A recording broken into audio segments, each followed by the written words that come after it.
But the father said to his slaves, hang on just a second, son, I got big plans. His father said to his slaves, bring out the best robe and put it on him, and put a ring on his hand.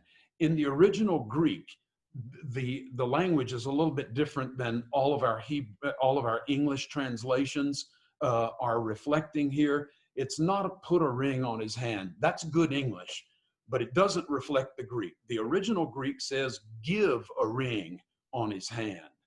And we would say in modern English today to put a ring on the finger, but in Hebrew, in ancient Hebrew, in the works of the rabbis and in the Old Testament, we're talking about giving a ring on the hand.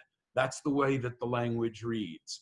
Our English has kind of smoothed all of that out for us and stolen in some measure from us a beautiful reminder, or a way that Luke has preserved in writing this beautiful Hebrew idiom to give a ring on the hand.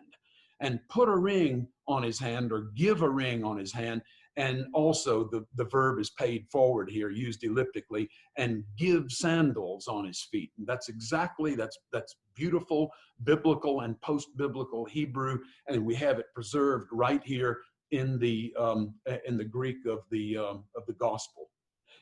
Here's a by the way. Many of our modern English translations move us into the direction of Jesus as a native Aramaic speaker, and that is the primary language of communication in the land of Israel in Jesus' time.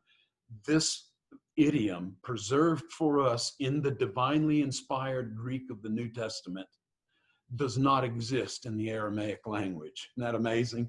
It exists in the Hebrew language. It's not a Greek idiom. It's not an Aramaic idiom. It's certainly not an English idiom, but this is telling us a little bit more about the historical Jesus that you want to know more about, and that is his native Hebrew, his native language is the language of Hebrew, not the language of English or Greek or even Aramaic. And give a ring on his hand and give sandals on his feet.